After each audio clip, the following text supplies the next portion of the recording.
2024 లేదా 25లో డిగ్రీ లేదా బీటెక్ చదివారా? సాఫ్ట్‌వేర్ జాబ్ కోసం ఎదురు చూస్తున్నారా? అయితే కోడ్ జ్ఞాన్ 100 డేస్ కోర్సులో చేరండి. జాబ్ సాధించండి.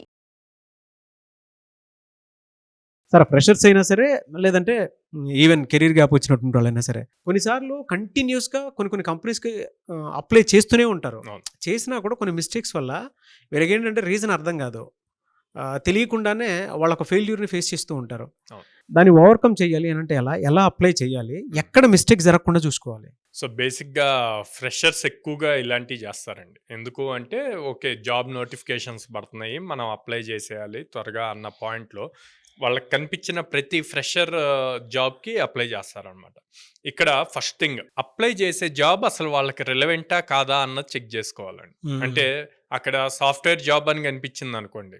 ఓకే. సాఫ్ట్‌వేర్ డెవలపర్ అనో లేకపోతే జూనియర్ సాఫ్ట్‌వేర్ ఇంజినీర్ అనో ఇట్లా కనిపిస్తే మనోళ్ళు సిఎస్సి, ఐటీ చదివారు కాబట్టి నేను కూడా సాఫ్ట్‌వేర్‌కి వెళ్ళాలి. లేదా ఈసీ, ట్రిపుల్ ఈ వాళ్ళు ఉంటారు. సాఫ్ట్‌వేర్ సైడ్ వెళ్ళాలి. ఆ పోస్ట్ డెసిగ్నేషన్ చూసి ఇమ్మీడియేట్ అప్లై చేసేస్తారు. అప్లై చేసే ముందు అసలు దాంట్లో జేడీలో ఏ స్కిల్స్ ఇచ్చారు అన్నది చెక్ చేయాలండి. ఎందుకంటే ఇదివరకులాగా రెజ్యూమ్స్ మాన్యువల్‌గా చెక్ చేయట్లేదు. అంతా ఆటోమేటెడ్ సిస్టమ్ అనమాట. సో దాంట్లో ఆ జేడీలో ఏ అయితే మెన్షన్ చేశారో ఆ కీవర్డ్స్ ఈ రెజ్యూమ్‌లో ఉంటేనే ఈ రెజ్యూమ్ షార్ట్ లిస్ట్ అవుతుంది. సో అది చూసుకోవట్ల. సెకండ్, ఎన్ని జాబ్స్‌కి అప్లై చేసినా సరే అన్నిటికీ ఒకటే రెజ్యూమ్ అప్లై చేస్తారు. అది చాలా రాంగ్. ఆ జేడీకి తగ్గట్టు ఈ రెజ్యూమ్‌ని చేంజ్ చేసి అప్లై చేయాలి. థర్డ్, రెజ్యూమ్ అప్లై చేసే ముందు మనం ఒక కవర్ లెటర్ రాస్తాం. ఆ కవర్ లెటర్‌లో కూడా సేమ్ పాయింట్స్ రాస్తారు ప్రతి దానికి. ఫర్ సపోజ్ ఒక ఎంఎన్‌సి కంపెనీ ఉందండి. దాంట్లో ఒక 3 జాబ్స్ పడ్డాయి ఫ్రెషర్స్‌కి. స్మాల్ మైన్యూట్ చేంజెస్‌తో 3 డెసిగ్నేషన్స్‌లో జాబ్స్ పడ్డాయి. సో మన స్టూడెంట్స్ ఏం చేస్తారు ఫ్రెషర్స్? అరే మూడిటికి నేను ఎలిజిబుల్ అని చెప్పి మూడిటికి అప్లై చేస్తారు. మూడిటికి అప్లై చేసేటప్పుడు దాంట్లో ఉన్న కీవర్డ్స్ చెక్ చేయరు. ఏ స్కిల్స్ కావాలి అన్నది చెక్ చేయరు. సెకండ్, ఆ రెజ్యూమ్‌లో అవి చేంజ్ చేయరు. థర్డ్, కవర్ లెటర్ మూడిటికి సేమ్ పంపిస్తారు. వీడి కర్మ బాగోలేక ఆ మూడిటికి ఒకటే ఇచ్చారనుకోండి. వచ్చిన ఛాన్స్ కూడా పోయినట్టే కదా. అవును. సో అందుకే కేర్ఫుల్గా ఆ కీవర్డ్స్ అందులో ఏమున్నాయి అన్నది చూసి, జేడీకి కావాల్సిన స్కిల్స్ ఏంటి అన్నది చూసి ఆ కీవర్డ్స్ తెచ్చి మీ రెజ్యూమ్లో అండ్ కవర్ లెటర్లో మెన్షన్ చేయాలి. అలా మెన్షన్ చేసినప్పుడు మీకు ఆపర్చునిటీ వస్తుంది ఇంటర్వ్యూ దాకా. ఇలా కాకుండా చాలామంది ఏమనుకుంటారంటే కాలేజ్లో మనం టాపర్స్. ఓకే. లేదు మనకు మంచి పర్సంటేజ్ ఉంది. నా దగ్గర ఆల్రెడీ స్కిల్ ఉంది. నేను జాబ్ క్రాక్ చేయగలను అని చెప్పి కంటిన్యూస్‌గా అప్లై చేస్తానండి.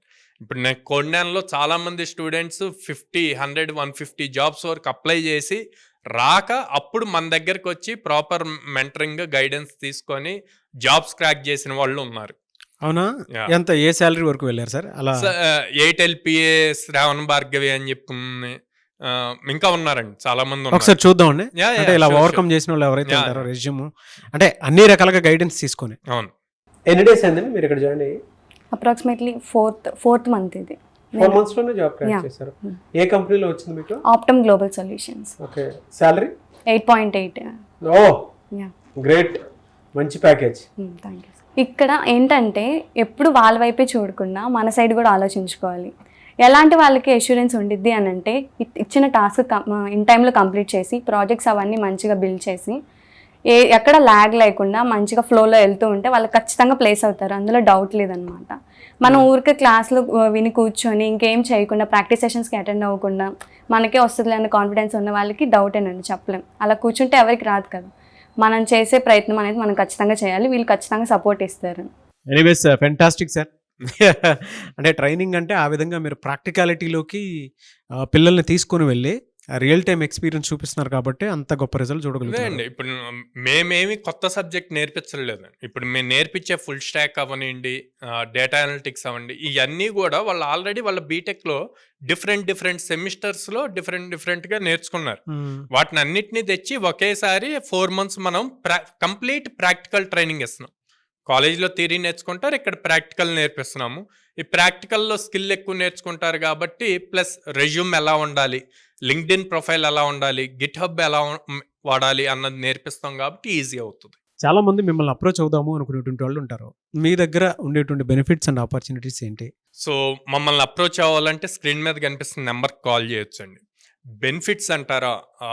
చాలామంది middle class, lower middle class people ఉంటారు. సో, వాళ్ళకి సపోర్ట్ చేయటం కోసం లో కాస్ట్ ఈఎంఐ తీసుకొచ్చాం. సో, లైక్ వాళ్ళు 6 మంత్స్, 8 మంత్స్ ఇలాగ ప్లాన్స్ చూజ్ చేసుకొని అట్లాగా పే చేయొచ్చనమాట. దెన్ మనం ఆల్మోస్ట్ 800+ కంపెనీస్‌తో అసోసియేట్ అయి ఉన్నాం గాబట్టి, ఒకవేళ కాలేజ్‌లో టాలెంటెడ్ స్టూడెంట్స్ ఉంటారు. వాళ్ళకి కాలేజ్‌లో ఆపర్చునిటీ రాక, ఇప్పుడు ఆపర్చునిటీస్ వస్తే మేము క్రాక్ చేయగలం అనేవాళ్ళు ఉంటారు. సో, వాళ్ళ కోసం వాళ్ళ కోర్స్ జాయిన్ అయిన ఇమ్మీడియేట్ నుంచే మనం ఆపర్చునిటీస్ ఇస్తాం. ఫీజు క్లియర్ చేసిన ఇమ్మీడియేట్ నుంచే ఆపర్చునిటీస్ ఇస్తాం. అలా ఆపర్చునిటీస్ ఇస్తే 20 డేస్‌లో 1 మంత్‌లో క్రాక్ చేసిన వాళ్ళు చాలామంది ఉన్నారనమాట. 800+ కంపెనీస్‌తో అసోసియేట్ అయి ఉన్నాం కాబట్టి almost every day or every alternate day కంపల్సరీగా డ్రైవ్ జరుగుతుంది. ఓకే. సో, 1 ఇయర్‌లో మనం ఆల్మోస్ట్ 200-300 డ్రైవ్స్ జరుగుతున్నాయండి. డిఫరెంట్ అంటే ఇప్పుడు బిలో 50% ఉంటారు, 60% ఉంటారు, 70% స్టూడెంట్స్ ఉంటారు. సో, ఇలా డిఫరెంట్ కేటగిరీస్‌లో మొత్తం చూసుకుంటే గనక ఆల్మోస్ట్ లాస్ట్ ఇయర్ 24-25 ఫైనాన్షియల్ ఇయర్‌లో 300 డ్రైవ్స్ జరిగినాయి. Great sir. Yeah. Career gap ఉన్న వాళ్ళకి సో, కెరీర్ గ్యాప్ ఉన్న వాళ్ళకి ఈ ఇయర్‌లో 50 డ్రైవ్స్ ఇస్తామండి. 100% ఇస్తారు. అప్ స్కిల్ చేస్తున్నాము, 50 కంపెనీస్ ఆపర్చునిటీస్ ఇస్తున్నాము. సో, వాళ్ళు ఆబ్వియస్‌గా క్రాక్ చేసుకోవచ్చు ఈజీగా. Anyways thank you so much Sairam గారు. థ్యాంక్ యూ అండి.